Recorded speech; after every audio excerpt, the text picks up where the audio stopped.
Why is gender dysphoria the only dysphoria where we urge someone to change their body instead of aligning their mind with their body? We don't do that with anything else. It seems like there's a path to healing and coping and, working through that to live a Christian saintly life. Whereas if you say, I'm diagnosed with gender dysphoria, therefore I'm a transgender male, there's no way out. That's a dead end versus I am a child of God with this condition. And all of us have conditions. Exactly. It's faith and science, objective truth versus, is it insanity? I don't want to be harsh. It is insanity. I would call it propaganda.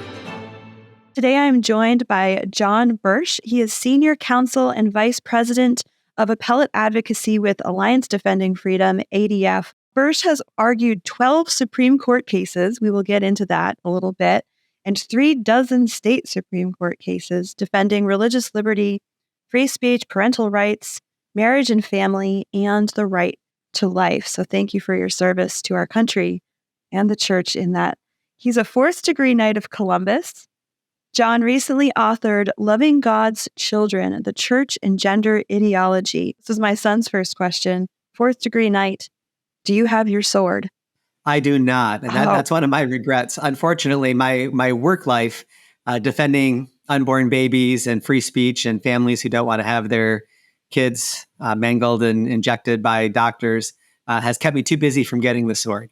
So that's on the list. It's on the bucket list. It sounds like you're working toward your heavenly sword, as it were, going on with your career and everything. So I just want to set the framework for everyone listening. I love defining terms. Could you give us the quick elevator speech explanation of what is gender ideology? What are we talking about today? It's this notion that each one of us is not an embodied soul, but instead is a soul trapped in the body. And so the sex that we're born with doesn't say anything about who we are. It's something that's simply assigned in scare quotes at birth, and that each one of us has to figure out what our gender identity is. And that could be an identity that aligns with our sex. It could be different than our sex. It could be nothing. It could be multiple things. It's really an amorphous concept. Facebook at one point had more than 80 gender identities that you could choose from. And then they scrapped it because that wasn't enough. And so now they just allow people to define their own gender identity. But this sense that you can define for yourself what your gender identity and expression are has completely pervaded our society and caused lots of confusion and many problems. Right. And I think to get a sense of the scope of that, actually this morning, Axios published a study, and it's just going through the United States, and we're seeing the growth. It's percent change in diagnoses of gender dysphoria, which would be the medical term for the gender, you feeling that you're not in the right body, in the last 4 years. And we're seeing things like 102% increase in gender dysphoria in California. Virginia tops it all with 274% increase. So this is a real social contagion. This is a real problem in our country right now. And I want to get to your book, which was very helpful for me as a Catholic parent, as someone who talks about these things frequently. But I think I'd like to start, obviously, top of mind for most Catholics right now are two documents related to gender ideology that have come from the Vatican.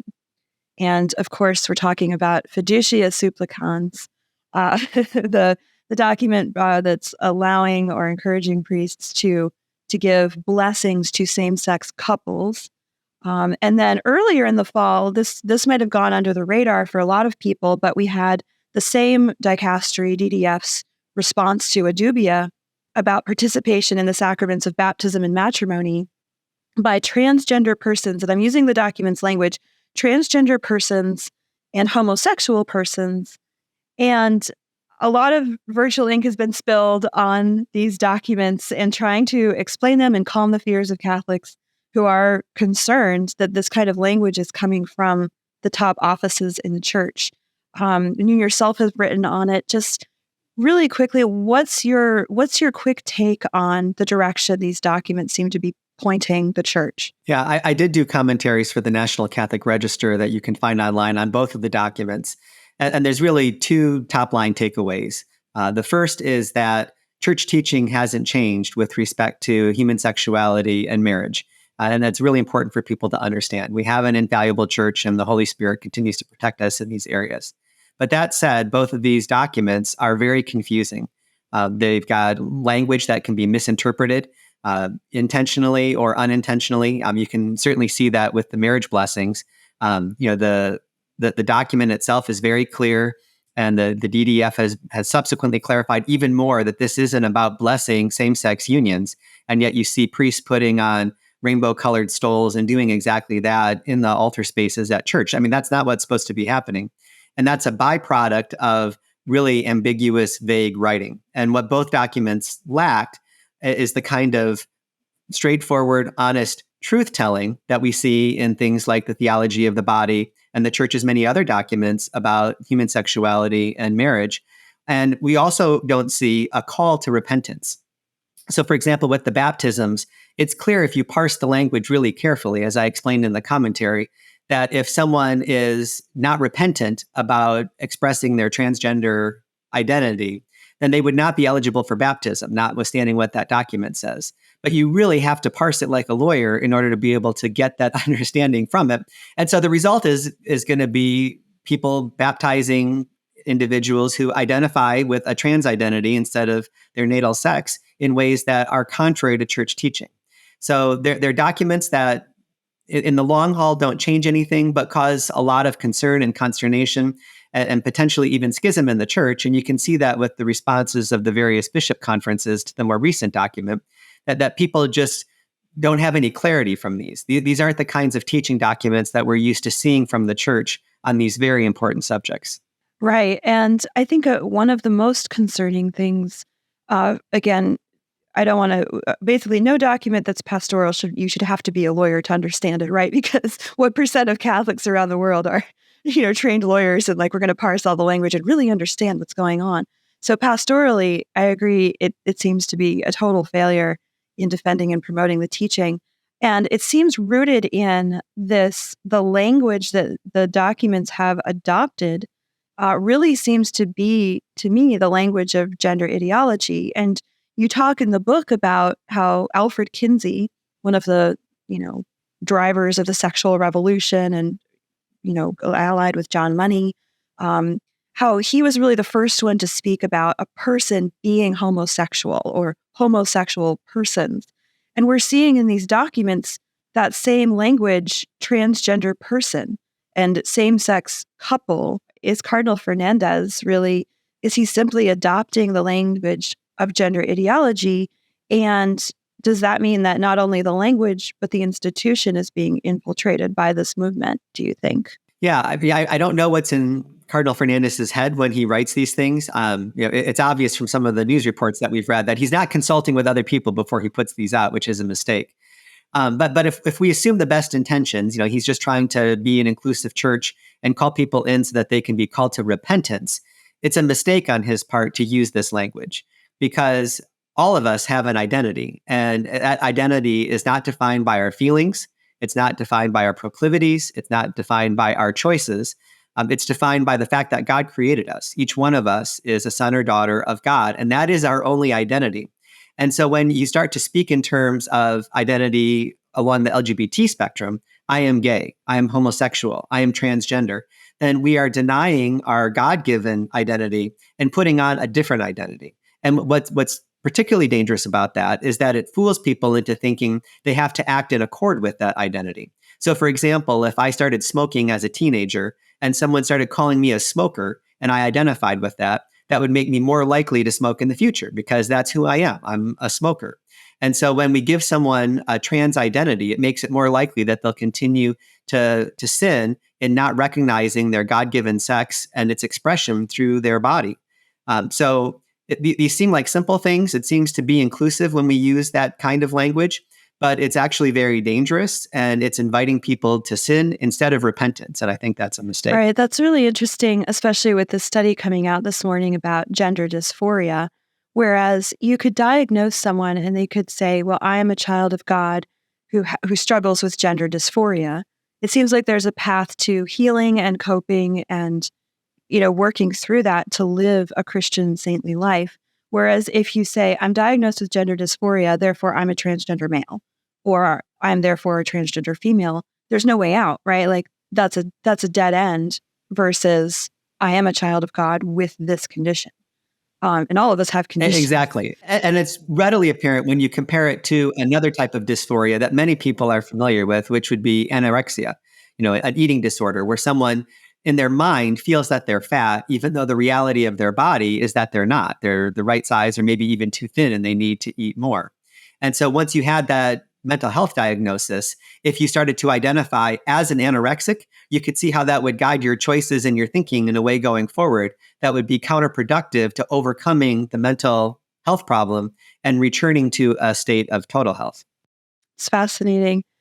One more thing on the sort of language coming out of the Vatican. I think another source of deep confusion is the contrasts, the wild difference that we see in the way that the Pope and cardinals address certain moral issues, and then the total vagaries that we're seeing in documents like Fiducia.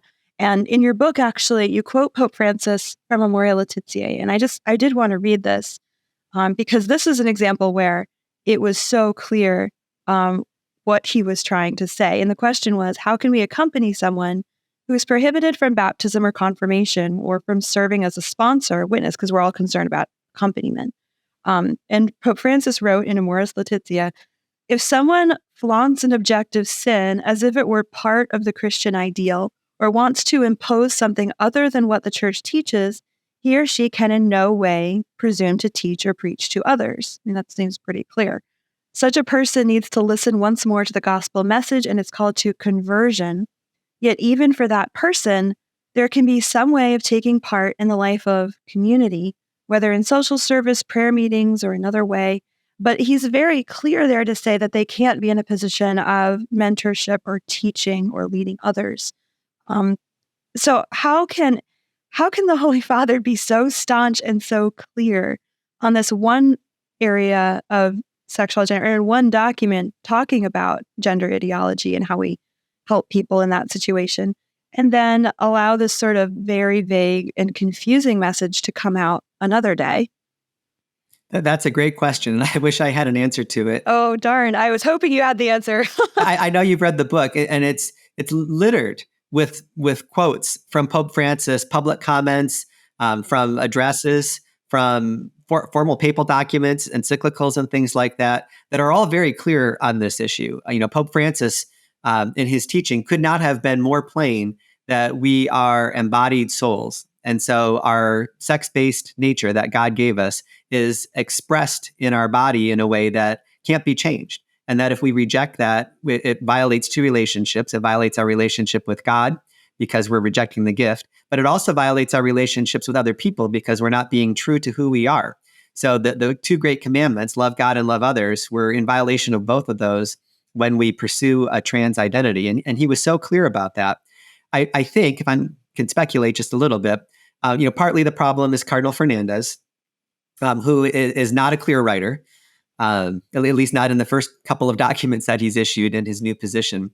But I think it's also pressure from those inside and outside the Vatican who are saying that the church's teachings are exclusionary and mean and bigoted, and so they need to be more accommodating. And there's no question that the church needs to accompany. And that's that word that you mentioned that I'm a big proponent of. We need to accompany those who are struggling with church teachings because they're engaged in sin. And it's only by avoiding sin that they can flourish in the way that God intended. So they need to be accompanied. But at the same time, watering down the truth to make it seem more welcoming is not the answer. When we approach someone and try to accompany them, we try to love them, but we do it without the truth, then we're doing the exact opposite thing. It would be like allowing a child to run out into the middle of the street because they wanted to play there, ignoring the truth that they could get run over by a car. No parent would do that. So truth and love are inextricably linked. And I hope that going forward that the Vatican's documents can reflect that. Absolutely. I would like to turn to the book itself, and you do open with, you have a wonderful, very beautiful articulation of that relationship between truth and love and what is authentic love. So again, the book is Loving God's Children. It's available from Sophia Institute Press. It's a great read. It's challenging in some ways because you have the philosophical underpinnings, but then you have lots of real life stories and examples, scientific studies, data. A great, highly recommend it for Catholics, especially raising children or maybe working in institutions, environments where you're maybe being accused of being hateful or bigoted or exclusionary, and you just want some an arsenal to draw from when you're responding to those accusations. So wonderful book. I want to talk a little bit about your own career with ADF and how maybe your experiences arguing cases before the Supreme Court of the United States, wow, maybe led to the origins of this book. First of all, you actually were one of the lawyers arguing Obergefell in 2015 at Supreme Court. And for the listeners, just a quick refresher, Obergefell was the decision that federalized same-sex marriage, redefined marriage at a federal level. And it was a decision that was a catalyst for a host of cases, same-sex marriage to gender ideology, redefining not only marriage, but also sex to be gender identity. I was wondering, as someone who was on the front lines there, how did you see that trajectory? How did one, and I grew up I was in high school in the 90s, early 2000s in college, and it was all just love is love. We just want to be left alone. We just want, the right to be with our dying partner. That's all the, LGBT wanted. How did we get from that to you have to address someone by their preferred pronouns, even if it's a lie? What was the legal trajectory that you witnessed? Well, it actually started as a social trajectory that quickly became a legal trajectory.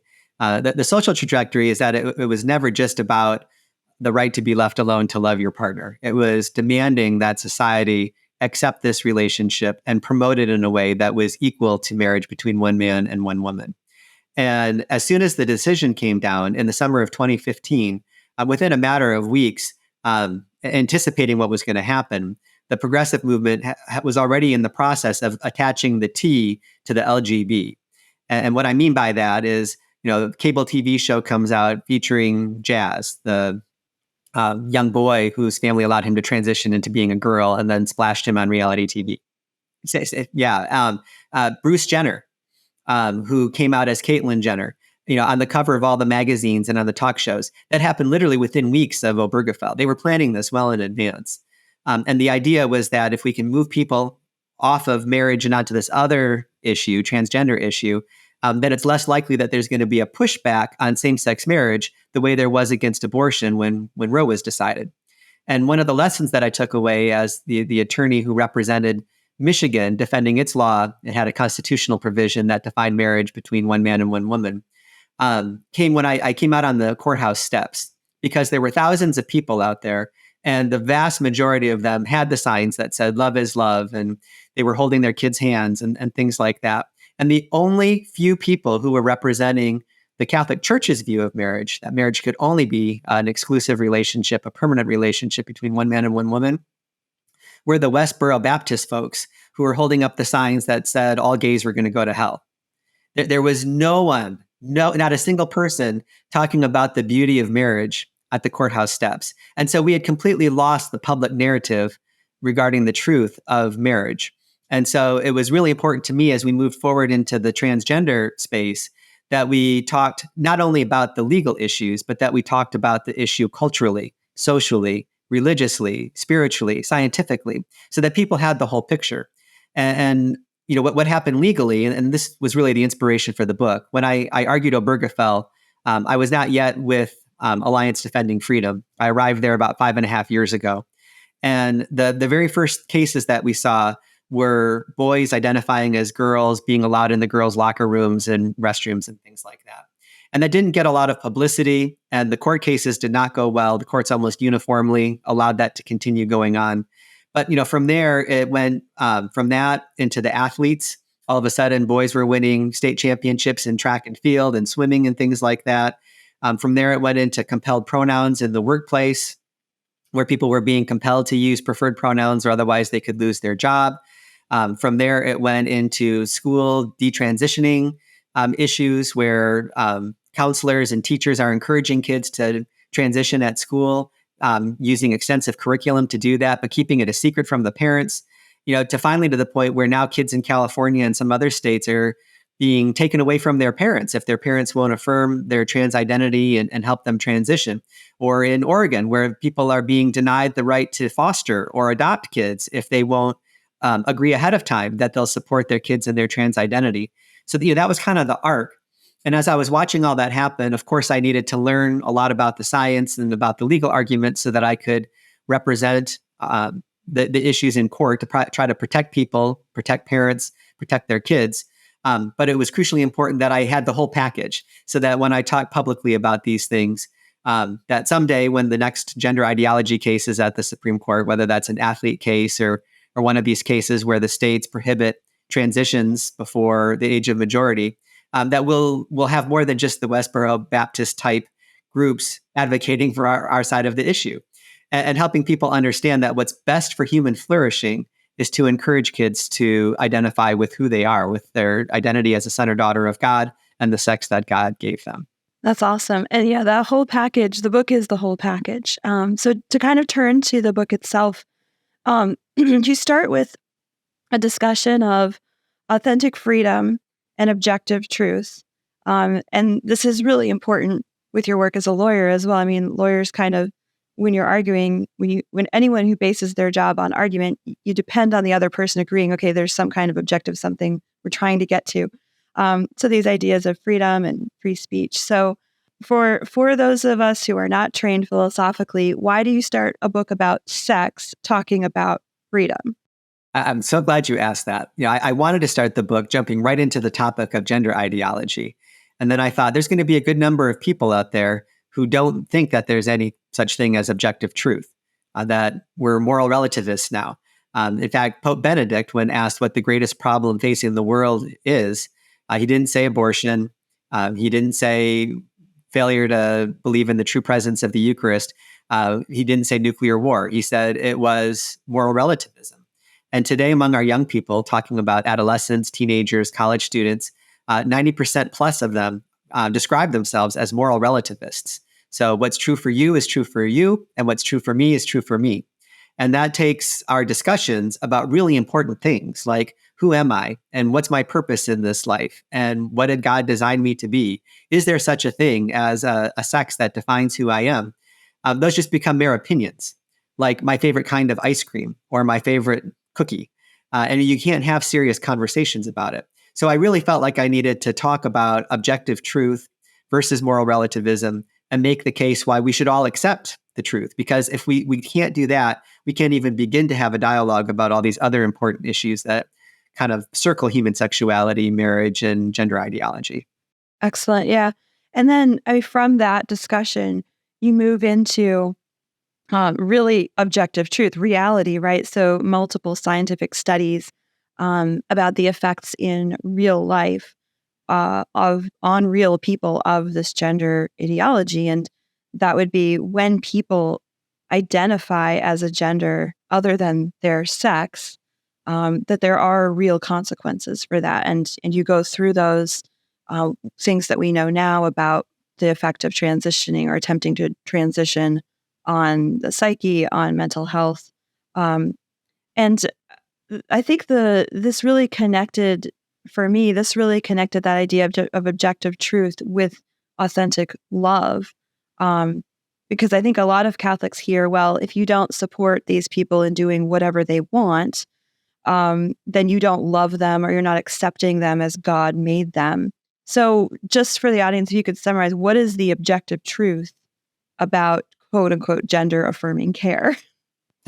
Well, first, just because you mentioned love, I want to touch on that, and then I'd happy to talk about the gender affirming care, so-called gender affirming care. We have a very distorted notion of love in our modern culture. Too many Hallmark movies, too many TV shows, too much of the love is love signs and rhetoric and things like that. That we think love is just happiness and good feelings and doing things so that other people will like us and that we'll have good relationships. And the Catechism defines love very differently. It's always willing the best for the other person. And so that means love is a choice, not a feeling. And it's something that's done regardless of how the other person might feel about something. So the example I use in the book is of a child who desperately wants to touch a hot stove. and they're begging and pleading and they really want to do it.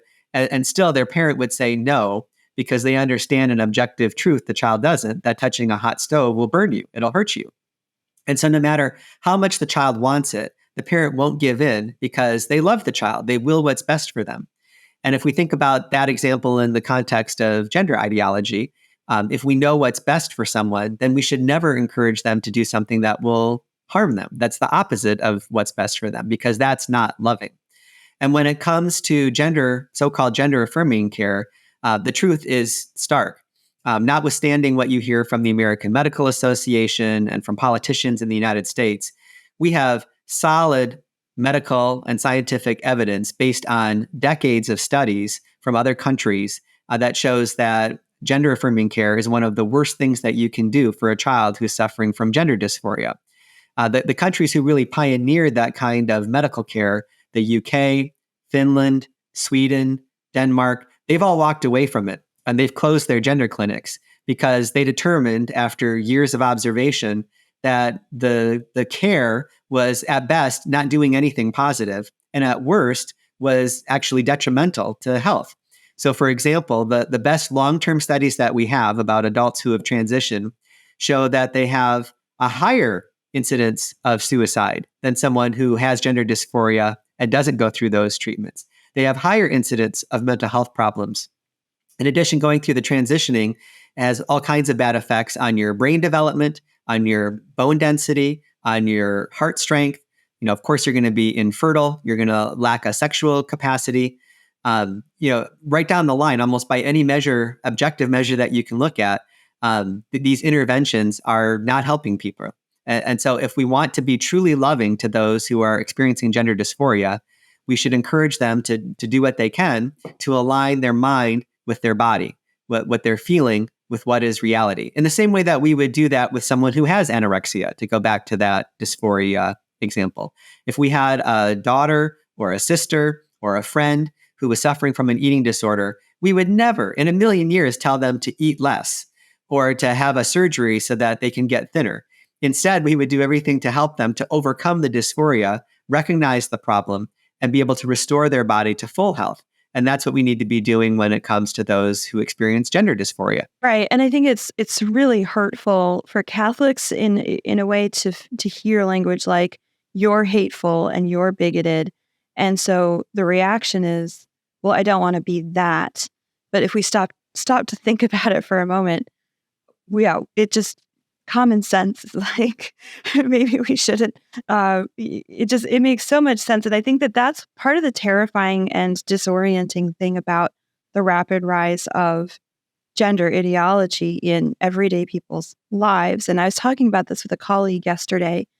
I think growing up again in the 90s through the John Paul II pontificate, there's a lot of emphasis on the conflict, quote unquote, between faith and religion and science, right? So we had faith versus science, and objective science versus this faith that you just you feel like God exists and it makes you feel better to be religious or whatever.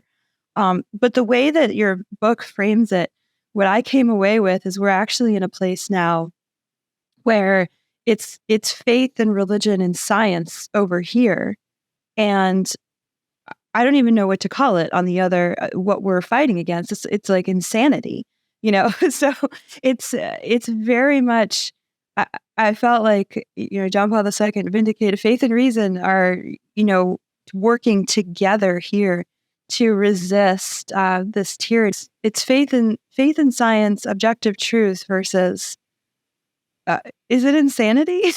I don't want to be harsh. It is insanity. I would call it propaganda. Okay. Taking false notions and false evidence based, mostly on anecdotal stories rather than hard scientific evidence, and then proffering that as the truth. And you can see that in the way that the public debate has played out about the so-called gender affirming care. There's a number of states, double digits now, that have passed these laws that prohibit the use of cross-sex hormones or puberty blockers or surgery to transition minors, based on this scientific evidence in Europe. And the American medical system likes transition medicine and likes transition surgery because it's very lucrative. The prescription of the cross-sex hormones and the puberty blockers is the fastest growing revenue stream for Planned Parenthood right now. The surgeries, they can cost up to $70,000. And insurance companies are increasingly paying those as a matter of course, as governments require healthcare plans to cover so-called gender-affirming care. So there's a lot of money to be made in that. One political party is getting a lot of political mileage out of that. But when you actually look at how those cases are being litigated, what they'll do is they'll put some poor gender dysphoric teen in front of the court, and they'll talk about, excuse me, how much better they feel if they're allowed to use the cross-sex hormones or to have the surgery and things like that. Ignoring that the long-term studies from Europe show that that kind of short-term feel-good is only temporary and that it fades with time. And again, over the long haul, ends up with much worse outcomes. And so, you take someone from WPATH or the American Medical Association who pushes this gender-affirming care, and you put them in a deposition, and they can't answer basic questions like, why is gender dysphoria the only dysphoria where we urge someone to change their mind or their body instead of aligning their mind with their body? We don't do that with anything else. Show me the studies that show the positive mental health, suicidal, and other health outcomes from these things, but they don't have that. So the depositions are almost laughable. Meanwhile, you've got these studies over in Europe, and not only have they been studying this a lot longer because they got on the bandwagon sooner, but Europe, because they have universal health care, they can actually track all of their patients throughout the course of their lives and see what happens to them. In the United States, if someone goes and they get puberty blockers and cross-sex hormones at Planned Parenthood, you have no way to know who they are or what happened to them 10, 15, 20 years after the fact. But because of the socialized medicine in Europe, they can do that. So they can draw a straight line between that treatment and then how that person fared 10, 20 years after the fact. So the science is all on our side on this. And there's actually a whole appendix in the book just devoted to that notion that the church's teachings and science are always aligned. We really need to debunk this idea that somehow faith and science are two different things, and so we need to put them in their own boxes, and that the church doesn't follow the science. That's not true in gender ideology, but it's never been true of any of the beliefs that the church teaches. That was a falsehood that was perpetuated in the 1800s and early 1900s, took root in modern culture, and people still think of the Catholic Church as being anti-science when nothing Galileo could be further from the truth. Anyone, right? That was like the line. Right, exactly. Yeah, the church hates science, and versus what you're demonstrating. I mean, I think what the transgender ideology movement is demonstrating is that the scientific research actually affirms the church's unchanging teaching about human nature and the body and the soul and how those interact and human flourishing. So it's a fascinating, what a time to be alive, right? I think it's the phrase, what a time to be alive. A little bit. So since you touched on the history, I guess it's a good time to talk about the roots of the gender ideology.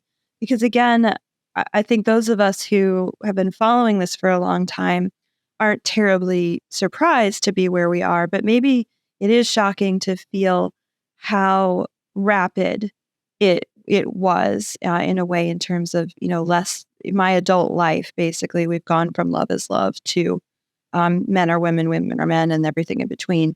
And you can just make up what you are, and furries or whatever interspecial something. My 7-year-old came down this morning and declared she was a cat. And I had a major emotional reaction because I've been reading about ideology. Anyway, that's another story. But so the roots of obviously gender ideology goes way back to probably Machiavelli, post-Enlightenment reactions and all that. But in terms of the sexual revolution and how it took root in America, what's the story behind John Money? And how is it something so counterintuitive, like a boy can be a girl, come to be socially accepted in the dominant message? Yeah, isn't that funny that his name is John Money, given how lucrative this business is? Yeah. Well, the history, which I won't go quite this far back, it actually goes back even before the Enlightenment, the Renaissance, any of that, all the way back to the 2nd century. And there was this belief called Gnosticism, that our bodies and our persons, our souls, were somehow separate things. And it arose out of a Christian sect that was just struggling with the idea that Jesus rose from the dead, body and soul. They could accept that he rose with his soul, that was okay. But the fact that his body came back to life, they couldn't accept that. And so they separated those two things and said his soul rose, but not his body. And the church stamped out that heretical belief immediately. And the teaching has always been the same, that we are these embodied souls. And so our bodies say something about who we are. Our souls are actually sexed. When we go to heaven someday, we're still going to be men and women, whether we like it or not. And so Gnosticism continues to rear its ugly head in various forms over the millennia. And they finally come to rest with John Money in the 1950s. And he was a psychologist who desperately wanted to prove that there was this gender identity that was different than our natal sex. And he had all kinds of really horrible experiments that he performed on people. But the most famous one, the one that really drove his thinking and his writings and kind of resulted in the modern movement, involved a pair of twin boys. And when they were born, the parents had them circumcised, and one of them was a botched circumcision. And so it irreparably damaged the boys' sexual organs. And so they happened to be seeing John Money, and he recommended that that boy be raised as a girl instead. And this was going to be his great test case, because now he had two boys, both assigned a male sex at birth, who were twins raised by the same parents, and he could see how they developed. And so the parents treated that boy as a daughter. He didn't find out until much later, when he was an adult, that he was actually born a boy. And John Money looked at this whole thing as a huge success story, proving all of his theories. And what didn't make it into his writing, but made it into a lot of other publications, is that he engaged in all kinds of sexual abuse with the boys, made them engage in sex acts together, that this boy who was treated as a girl as he grew up suffered from so much emotional distress and anxiety and depression that eventually he committed suicide. So far from being a success story about how someone could identify as a sex different than their natal sex, it was a lesson in why we shouldn't do that. And yet John Money was, kind of held up in the psychology world as the person who finally figured out that these two things were different, that our bodies and souls are separable. And so then that kind of, catches a different wave in the 1980s, the 90s, and especially the 2000s. And it's a subset of this moral relativism. And it's really a strain of self-determination, that authentic freedom doesn't have anything to do with living my life the way God wants me to choose the good. But instead, it's all about determining everything about myself, and no one has a say in who I am, including God. And it starts with things like no one can tell me what to do, and no one can tell me what kind of sex I can have inside or outside marriage. No one can tell me who I'm married to. No one can tell me what sex I am. Right down to what your 7-year-old said this morning. I mean, that's really the next step. We're looking forward 5 years from now where we're going to be going. That I can declare myself a cat or something else that's not human. The whole notion that my reality is for me to define, and no one else gets to play a role in that, and any sense of objective truth and what my body actually is and how reality functions, that doesn't have anything to do with it. It's all rise of the self. And so that movement kind of pairs with the increase in John Money's psychology. The match gets lit after Obergefell when the transgender movement gets adopted as part of the gay rights movement, and then we're off to the races. And there are so many people now who have a vested interest in perpetuating those lies and the myths. We've already talked about the doctors who benefit from this financially. There's also the politicians who use this to beat others over the head and get elected to office. We have some in the trans community itself who become advocates because as soon as they declare a trans identity, they are accepted and embraced and celebrated. Exactly. And what adolescent teenager has not had feelings of discomfort with their body as they're going through puberty, has not had feelings of isolation? Yeah, we all have that. And so this is like your ticket, right? So there's an interest there. And then the interests of parents who allowed their kids to have these transformations. Imagine, you get the scientific study from Sweden, the long-term study that says that suicide rates go up if you transition. Well, they allowed their child to do that. Well, they're never going to be able to accept that as the truth. They're going to continue to advocate for the myth, for the fiction, for the propaganda, because to admit the truth would be to admit that they allowed something horrible to happen to their child whom they love. And I'm convinced that the parents who allow their kids to transition do it out of true feelings of love. They just lack an understanding about the objective truth and what love is. So you've got all these different pockets of people who have monetary, emotional, and political interests in perpetuating it. And that's how you end up with a culture like the United States, where this is just becoming rampant. And it's not just the kids who are diagnosed with gender dysphoria. Now we have massive social contagion outbreaks where a dozen girls in a middle school class will all declare at once that they're boys. Abigail Schreier wrote a book about this, which is just compelling on that, to the point where there are some states now that have 10% of their young people who identify as transgender. Now, if you compare that to, say, the 1980s and 90s, the diagnosed cases of gender dysphoria were so rare that statistically it would be as likely as flipping a quarter to see if it was going to be heads or tails and having it land on the edge and stay there. I mean, it's like 0.0001% of the population had gender dysphoria, and now 10% of our kids are identifying as transgender. So you can see how what started as a really bad scientific idea with terrible physical and psychological experiments on kids has now grown to something that threatens the well-being of not just thousands, of millions of kids, and disrupting families. Oh my gosh. Yeah. It's just astonishing to look at the numbers. And it can be a little discouraging. As someone who's thought about this a lot, what are some of the real world solutions or answers to this mire that we seem to be in, right? That your heart just has to be moved with pity for people who are caught in this web, like you said, of the monetary, the political, and really, most of all, my heart breaks for those who are personally entangled in this way, especially the parents who did this to their children without knowing, and now they're like, I got to defend it. What are things that faithful Catholics or just people of goodwill and common sense can do to start to chip away at this phenomenon? Well, the first thing is just like all of our other cultural ills, and I would put abortion, same-sex marriage, surrogacy, many other things in this category. We need to get educated. We need to understand what the Catholic Church teaches. We need to understand the science and the medical evidence that backs that up. And we need to get comfortable talking to other people about the issue so that when things start to happen, you know what words to use. So, for example, when your son or daughter comes to you at 7, maybe they don't say that they're a cat, but maybe they say they're the opposite sex. She's or back they're to being a girl non-binary now, just so everyone listening, no worries, we're good. We're praying for her. Thank you. but see, that's the thing. Yeah. Like with a 7-year-old, any sensible parent knows when they say they're a cat, they know they're not really a cat, and they're not going to encourage them to use the litter box. No. But if the boy says I'm a girl, then all of a sudden they're going to take him to the doctor. They're going to give them puberty blockers and start injecting them with cross-sex hormones when they're adolescents. So we need to know what to say to our kids and our other family members. We need to be able to speak into this in schools, whether our kids are going to Catholic schools or public schools.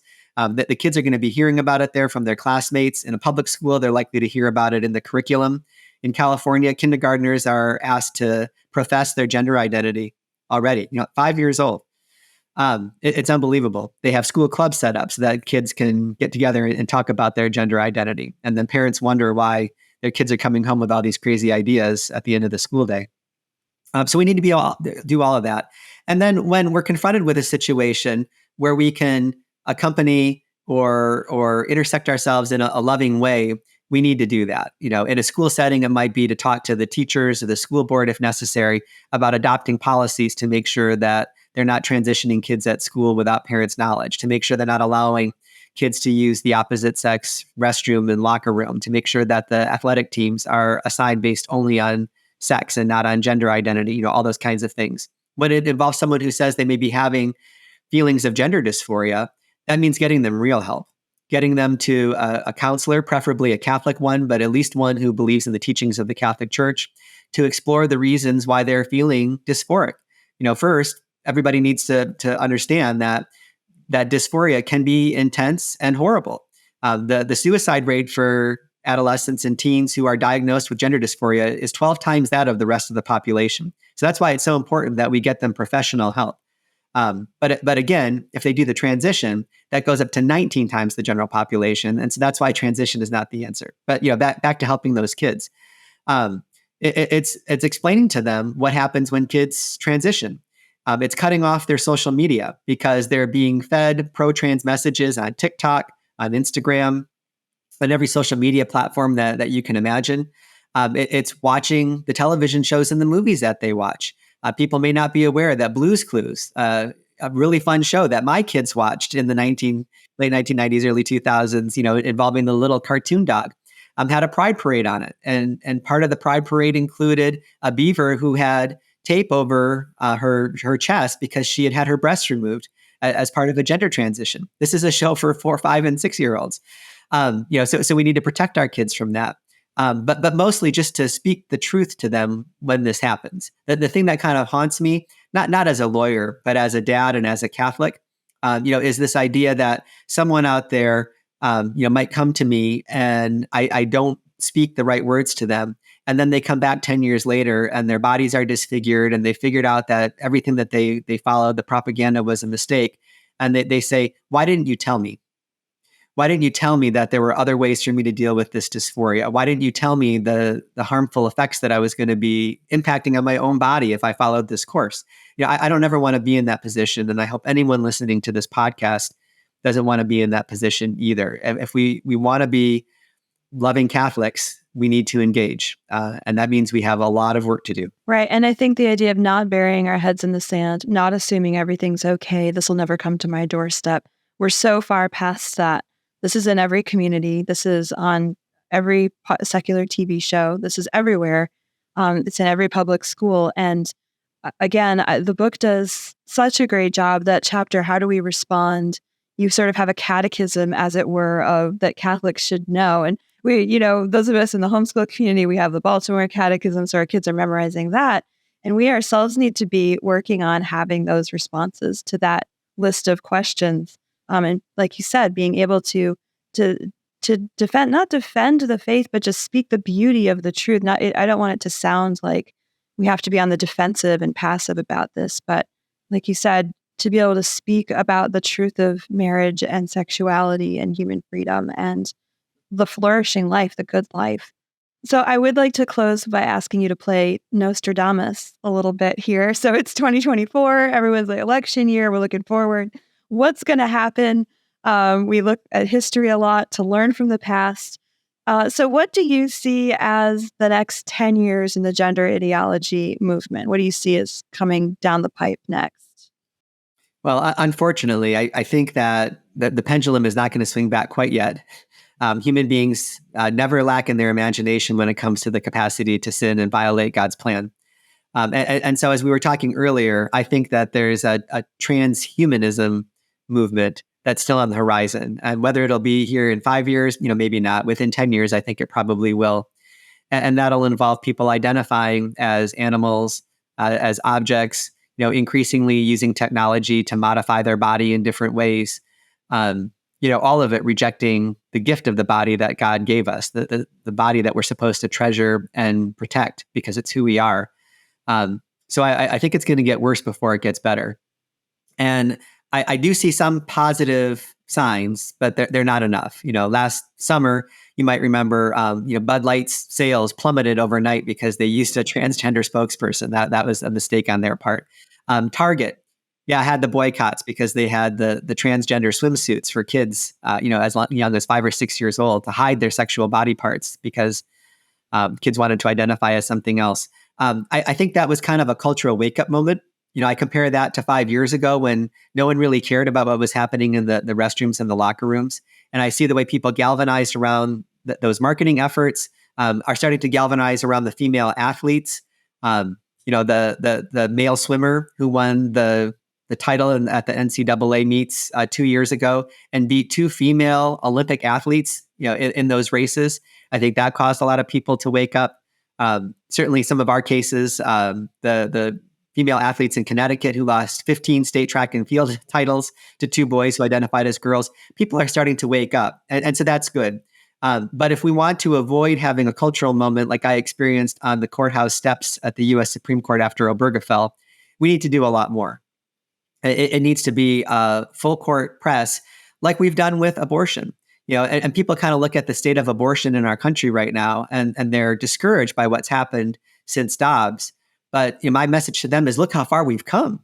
We've got multiple states where abortions simply aren't happening anymore. The birth rate is rising for the first time in the United States in 2 decades. And that's because of the pro-life push. And that all started because in the wake of Roe versus Wade in 1973, a group of Catholics got together and said, we can never stand for this. It may take the rest of our lives or beyond our natural lives, but we're not going to allow this. And that started a 50-year pushback. And we're seeing now after Dobbs how hard it is to pull that horrible weed out of our culture when the court taught it to culture for 50 plus years. But we are winning that battle, and we need to keep fighting. And when it comes to gender ideology, and frankly, when it comes to marriage as well, we need to have similar efforts. We need to put the same kind of thought and education, resources, money, all of that, sweat equity into these movements if we ultimately want to prevail. And the thing I'll finish with there is that we can't get discouraged. All we have to do is look at the Old Testament to see that people have walked away from God throughout our entire human history. Even very, very faithful people, God's chosen ones, did incredibly awful things. I mean, Abraham, the father of all of us, passed his wife off as his sister and was willing to allow other people to have a relationship with her because he didn't want to suffer consequences from that. We could go on and on about that. Throughout that history, babies were killed, people's lives were ruined, and it's all because we failed to follow God's plan. So the fact that we're living in a world today where abortion and gender ideology and same-sex marriage are prevalent shouldn't be a surprise to us. That's just the fact of the human condition. What we should be doing is praying and discerning, how does God call us to enter into that battle? And to begin, we need to get educated, we need to get involved, and we need to start speaking at least to our family members. And maybe God will call you to something broader than that. Maybe somebody listening to this will be on a podcast, or they'll be speaking at a school board meeting, or they'll be talking to a friend's child about these issues. We don't know where God's going to place us, but we need to be ready for when that moment comes. That's awesome. What a great note to end on. And one way to prepare yourself and be ready, if he just moved you to think, I need to be ready. So check out Loving God's Children, the Church and Gender Ideology by John Bursch, available at Sophia Institute Press. The link is in the show notes. Please get the book, get it for your pastor, get it for your principal of your Catholic school, get it for whoever needs this message and this kind of encouragement in a dark time. Definitely check out the book. And John, thank you so much for joining us. This has been a great conversation. And we wish you the best. You are definitely on the front lines at ADF, and we're praying for your mission and all that you're involved in there. Thank you. And God bless you and all the great work that you do. Thank you.